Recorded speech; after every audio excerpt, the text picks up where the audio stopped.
Hi friends, എല്ലാവരും സുഖമായിരിക്കുമെന്ന് വിശ്വസിക്കുന്നു. ഞാൻ ഇന്നിവിടെ തയ്യാറാക്കാൻ പോകുന്നത് ഉണക്കമീനും പഴുത്ത തക്കാളിയും കൂടിയുള്ള കറിയാണ്. ഞാൻ തക്കാളി ഇവിടെ 2 എടുത്തിട്ടുണ്ട്. ഉണക്കമീൻ 3 ഉണക്കമീൻ ഞാൻ എടുത്തിട്ടുണ്ട്. മത്തിയാണ് ഞാൻ എടുത്തേക്കുന്നത്. എരിവിനനുസരിച്ച് നിങ്ങളുടെ ആവശ്യത്തിനനുസരിച്ച് പച്ചമുളക് കൂടെ ചേർക്കാം. ഇത് നമുക്ക് പെട്ടെന്ന് തയ്യാറാക്കാൻ പറ്റുന്നൊരു കറിയാണ് കേട്ടോ. നമുക്ക് പെട്ടെന്ന് ഒരുപാട് ടൈമൊന്നും എടുക്കത്തില്ല, നമുക്ക് പെട്ടെന്ന് റെഡിയാക്കാം. ഇതിൻ്റെ കൂടെ നമുക്ക് ചേർക്കേണ്ട ചേരുവകളുണ്ട്. അത് മഞ്ഞൾപ്പൊടിയും മല്ലിപ്പൊടി, മുളക് പൊടി ഓൾറെഡി നിങ്ങൾ ആവശ്യത്തിന് എടുത്താൽ മതി. ഓൾറെഡി നമ്മൾ പച്ചമുളക് എടുത്തേക്കുന്നതുകൊണ്ട് ആവശ്യത്തിന് മുളക് പൊടി എടുക്കുക. നമ്മൾ മിക്സ് ചെയ്ത് നന്നായി ഇതെല്ലാം കൂടെ ഇട്ട് നന്നായി ഒന്ന് വേവിച്ചെടുക്കണം. അപ്പോഴത്തേനും നമുക്ക് ഇതിൻ്റെ അകത്ത് തേങ്ങയും വെളുത്തുള്ളിയും കൂടെ നമുക്ക് നന്നായി അരച്ച് ചേർക്കേണ്ടതുണ്ട്. നമുക്കത് റെഡിയാക്കാം.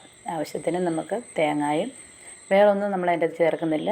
തേങ്ങയും വെളുത്തുള്ളിയും നന്നായി പേസ്റ്റ് രൂപത്തിൽ നമ്മൾ അരച്ചെടുക്കണം കേട്ടോ. നന്നായി അരച്ചെടുത്തിട്ടുണ്ട്. ഇനി തക്കാളി ഇതെല്ലാം കണ്ടോ നല്ല പരുവത്തിൽ വെന്ത് കിട്ടിയിട്ടുണ്ട് കേട്ടോ. മീനും തക്കാളിയും മുളക് പൊടിയും മല്ലിപ്പൊടിയും എല്ലാം നന്നായി ചേർന്നിട്ടുണ്ട്.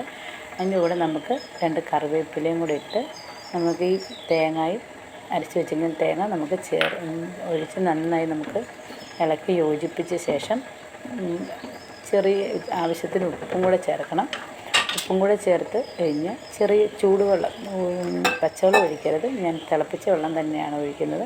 തിളപ്പിച്ച വെള്ളവും ആവശ്യത്തിന് ഉപ്പും കൂടെ ഇട്ട് നമുക്ക് ഒന്നും കൂടെ നന്നായി ഈ അരപ്പെല്ലാം ഒന്ന് വെന്ത് കിട്ടണം. നന്നായി നമുക്ക് വേവിച്ചെടുക്കാം കേട്ടോ. അടച്ച് വെച്ച് ഒരുപാട് തീയിലിട്ട് ചെറിയ തീയിൽ വേവിച്ചെടുക്കാം. അത് നന്നായി വെന്ത് കിട്ടിയിട്ടുണ്ട്. അതിൻ്റെ കൂടെ നമ്മൾ ഒരുപാട് വെളിച്ചെണ്ണയിൽ പച്ച വെളിച്ചെണ്ണയും കൂടെ എടുത്ത് ഒഴിച്ച് നമ്മളത് ഇത്രയേ ഉള്ളൂ കറി. പച്ച വെളിച്ചെണ്ണയും കൂടെ ഒഴിച്ച് നമ്മളത് കറി വാങ്ങി വെക്കുകയാണ്. ആദ്യം ഒന്നും എണ്ണ ചേർക്കുന്നില്ല, ലാസ്റ്റ് മാത്രം ഇച്ചിരി എണ്ണ ചേർക്കുന്നത് കേട്ടോ. നിങ്ങളെല്ലാവരും ഒന്ന് തയ്യാറാക്കി നോക്കണം. നല്ല ടേസ്റ്റാണ്, ചോറിൻ്റെ കൂടെ കഴിക്കാൻ നല്ല ടേസ്റ്റാണ്. നിങ്ങളെല്ലാവരും ഒന്ന് ഒരു പ്രാവശ്യമെങ്കിലും തയ്യാറാക്കി നോക്കണം കേട്ടോ. എല്ലാവരും സപ്പോർട്ട് ചെയ്യണം, ഷെയർ ചെയ്യണം, ലൈക്ക് ചെയ്യണം, സബ്സ്ക്രൈബ് ചെയ്യണം. Thank you.